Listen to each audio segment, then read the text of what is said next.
All right, so this is going to be hopefully a quick video, probably about 10 minutes on Power Automate.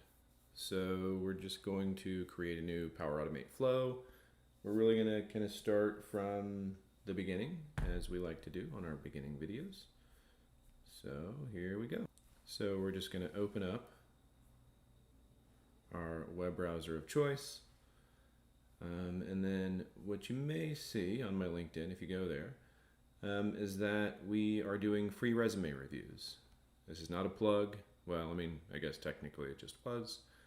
But what I've done here is I've posted just a link to a Microsoft Office form that if somebody wants a resume review, all they have to do is enter their email address, give me a little bit of information so that I can kind of provide some relevant feedback to their resume.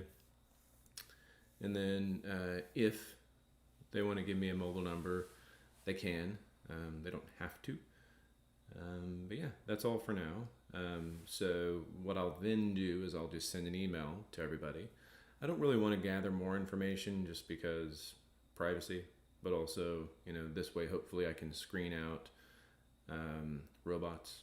Not that robots don't need their resumes reviewed. I'm sure they do, but I'm one person, so I can only review so many. So jokes aside, this is just kind of a really easy entry point. But yeah, so what we need to do is just create a flow. So I just went to powerautomate.com. I'm logged in using the same Microsoft account as I set up the Office flow under. I think that's the important stuff here. So I'm just going to go to create. So you have so many options.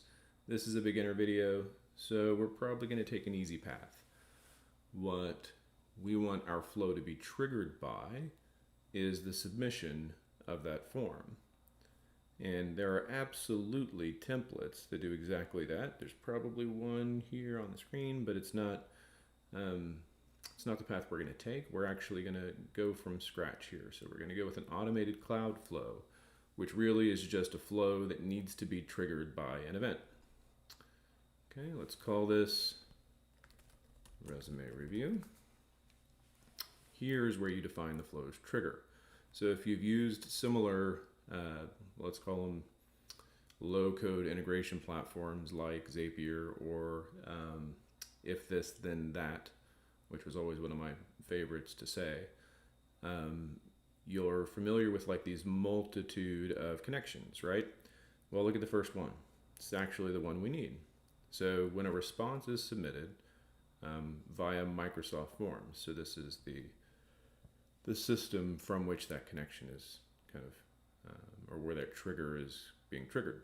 So we're going to select the trigger and create. So immediately it's going to try to sign in using my account. Oh, look, it did. I think I only have one form, but let's see. Yep. So it'll automatically pull in forms for which you're the owner. You just select the form, then you go on to your next step. So this part was unintuitive to me, but it makes sense when you think about it. So the next step is that you actually need to get the response details of the form that triggered the flow.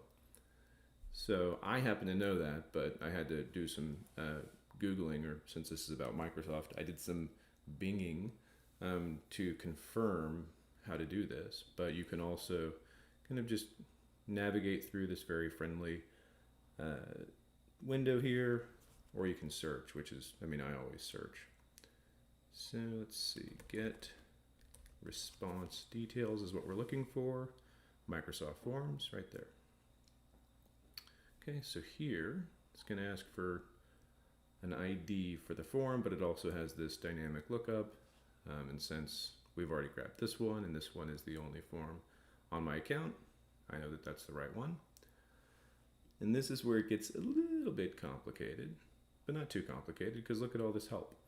So here we really just need to help Power Automate isolate the very specific response that we're trying to get. But what you'll see over here is dynamic content that comes from previous steps. So when you use the when a new response is submitted trigger, you only really get one value, which is the response ID, which is exactly what we need. All right, so all we've done so far is we've defined how to trigger the Power Automate flow. We've defined the immediate next step, which is to just get the details of the request. And then really my hope here is that I can eventually extend this in later videos to do things like, create a list of all the responses, help me automatically track how well I'm doing at kind of responding to these timely, but at least for now, let's just send myself an email. So again, we're just gonna kind of search for the right action. Oh, look right there, send an email. Okay, it's gonna sign in again because this is a different connection. It's kind of silly because I'm gonna send it to myself, but who hasn't sent themselves an email? Okay, let's see. New resume review. Okay, so you can kind of put some hard-coded text in here, and for a lot of these steps, it's kind of a similar formula, right? You can put some hard-coded values. You can add dynamic content, which we just saw here. So what I like to do is I'll grab some information from the actual form response. So you can see here, these are the questions that are on the form. So this is how you grab the response details. I think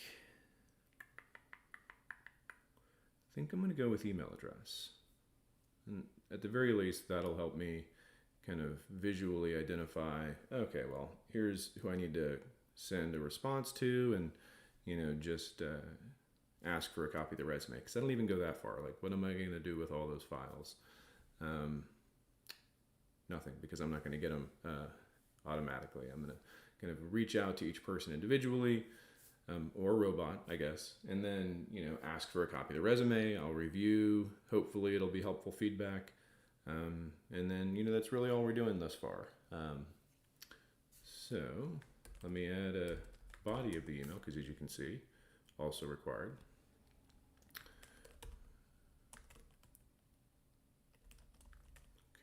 So you can kind of tell here, for this action, we have like a rich text interface. But what I like to do, since, this is going to just be routinized and maybe I'll get a lot of these, is I'm just going to give myself enough information to, at a moment's glance from the email only, kind of get enough context to be able to send the person a response.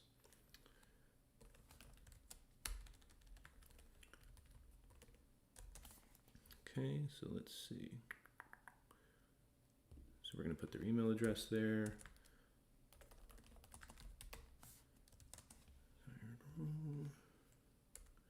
Okay, and I think I ask for a mobile number, but I don't require it. Eventually I might do like a SS or SMS response, just to get, validation that hopefully it's a human. But again, that's probably a later video. All right, and that's it. So what we've done here is we've configured the flow. We haven't actually tested it, but let's go back here. Okay, looks like it's ready to go. And it looks like, oh look, it's turned on. So literally it's ready to go. So let's fill this out as if I'm reviewing my own resume, which is a good practice, right? Take a look at it from time to time. That's a very curious question. Well, I'm going to go with my current job because I like it. And that's it. Yeah, so I'm just going to hit submit. And what you'll see over here is, I think we have to refresh. But look at that, immediately. So it ran, and there's my phone telling me that I just got an email, apparently, from myself. So here on this, this history pane, when you click on an execution, you actually get to see every step. So here, if you click on this action, you can see some super intuitive ID that is apparently the unique response. If I wanted to look at JSON, I could click on that and look at it. Same here for the response details. So you can actually see the plain text, the plain text response that the person or robot submitted. And then, yeah, here you get the JSON, in case you like JSON. And then here you can see the, oh, look at that HTML. Yeah, you can see what the output of the email was. So it's about as much as we're going to cover today, but hopefully it's a good intro, and hopefully it was about 10 minutes. All right, thanks y'all. Bye.